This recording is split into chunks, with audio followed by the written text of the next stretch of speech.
All right, so this is Anthony. I want to walk through what we did for his labrum rehab process, and we're not close to being finished yet, but this is just what we've done up until this point. So he had labrum surgery on April 15th of 2023. We started work on January 19th of 2024, so he was already that many months. I think that's 7 or 8 months post-op. He got 10 anchors in his shoulder. Things just weren't going that well.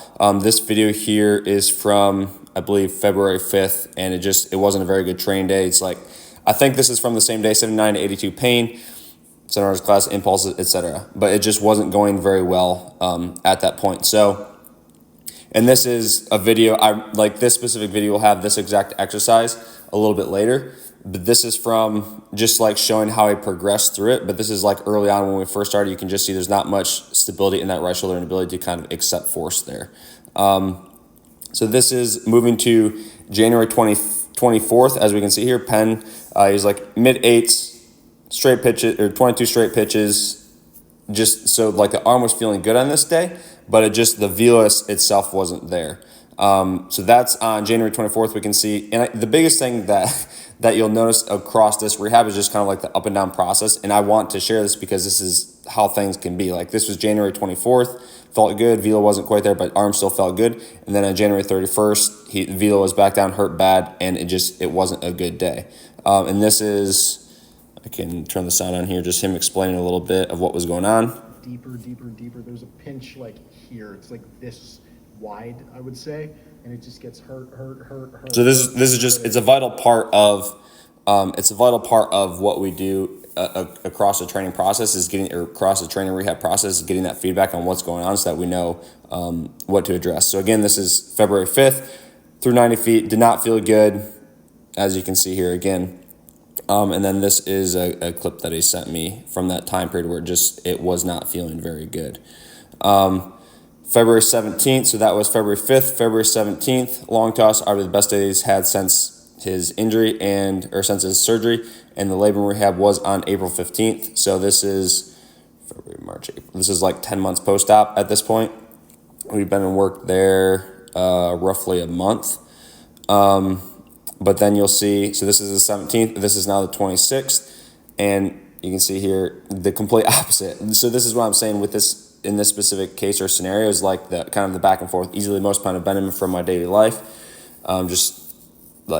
Just does not feel good. Going to prep for a pen, etc. And I believe around this time, we started talking about maybe potentially shutting down throwing to kind of give a couple of weeks for real rehab. And I think we ended up having a phone conversation on that. And what we ended up doing is we started backing off on upper body, like high output type stuff quite a bit and just going pretty much straight joint moves. So this is fairly early on when we started doing that. And he's just kind of showing the range that he had after doing some joint moves. But you can see it's fairly slow, just kind of working through that, right? But based on this in kind of the up and down trajectory that we had been on before, we kind of like completely backed off, where we eventually stopped throwing and we're like, okay, we're going to stop the high output upper work, like I said, and we're going to focus on more of the joint move type work or the stuff to basically like lengthen them out, because he's always been kind of a tighter guy. So that was February 26th. This is on March 8th. Best range he's ever had. Crazy how fast it changes. This is 2 weeks later. As you can see in my text there, it's like main thing we've done in joint holds and moves, basically laying off higher output. So that's what we started to do at that point to see what changes we could make. And this is a little bit later. After that, you can see much more aggressive with the upper half joint moves while the range is maintained. Same thing here with the deep push-up. That's after 3 minutes. So he's getting, like, that's a pretty damn good return to the top, showing he can recover pretty well as he works. But we did a lot of that work where it's like joint moves, slow lowers, not really pushing the higher output stuff. This is March 21st, so this is like 2 or 3 weeks later. This is when he's starting to get to the point where he feels like he can throw again. So I'm just asking, are you ready for it? What's changed? Like let's not go back into it just because your arm feels good for a little while. It's like, what's actually changed? And you can see his response there, just like, for the first time in 21 months, I actually want to throw rather than be afraid of it. So that's a pretty good indicator that we're getting pretty damn close. And then I think these are, so you said 11 impulses yesterday, so I think these are some of the impulses that we did, where you're just like, after doing these and not basically like not feeling any feedback or feeling very good and confident with them, that's where he's like, okay, I'm ready to basically go and try throwing again, or not try throwing again, but I'm ready to get back into that. So again, these are just some of the impulses that we'll do. And this is also, if you remember that the same exercise that we showed when he first started, where it was off like an inch and his shoulder just wasn't able to stick that. These are March 21st, so that would be January, February, March. Yeah, like two or so months later, you can see much more capability there in the shoulder to be able to stick that landing on these, and much more confidence in that. So this was April 8th. So that would be what we started throwing again, March to April. Yes, this would be maybe two weeks or so back into throwing. Felt pretty good. I'm not sure exactly what the velo was, but he felt pretty good with that, as you can see there. And again, we were continuing to back off the upper work and do mostly joint move stuff.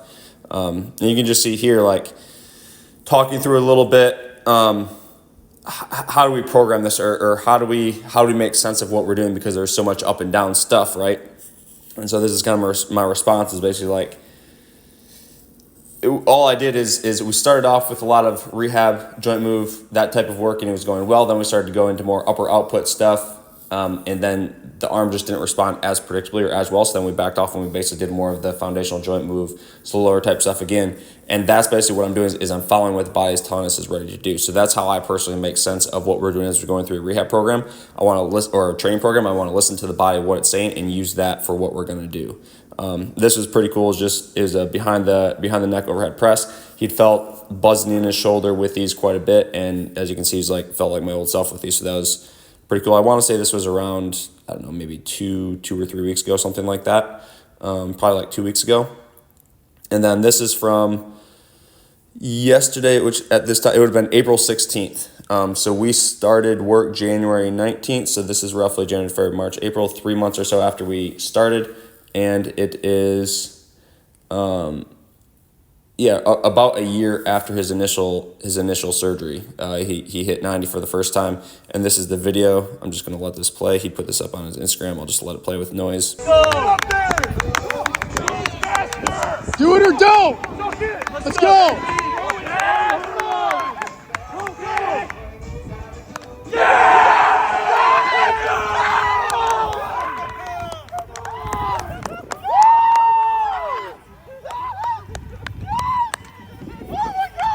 So, I mean, that fires me up. Like, that's ultimately what we're trying to do through this whole thing. And that's, like I said, and this is just the last piece, his little recap of it. It's not like we're close to being done with this, but that's a pretty cool milestone to hit. Again, a little bit over, a little bit over a year. Or no, actually, it'd be 2 years. Sorry, 2 years. I think I've been, a little bit over 2 years, I believe. Since his initial surgery, right there, April 5th, yeah. So, about a little bit over a year after his initial surgery to be able to kind of hit that. And like I said, it doesn't mean that we're done, but this was really cool just in the sense of showing rehab isn't always a straight line. Like, I mean, it usually isn't a straight line. It can go up and down, but all we do as we go through that process is we follow what the body is saying that it needs us to do. We do that the best we can, and ultimately, like, if we do it long enough, if we get enough information, if we figure enough out, like, there's always a solution to the problem. We just have to make sure that we continue to do it long enough and just continue to ask the question of what is it that we're not addressing that we need to address, and if we continue to do that, we're going to be able to figure out what it is that we need to do to get the person, and in this case Anthony, where he wants to go. Continue moving up from here, obviously.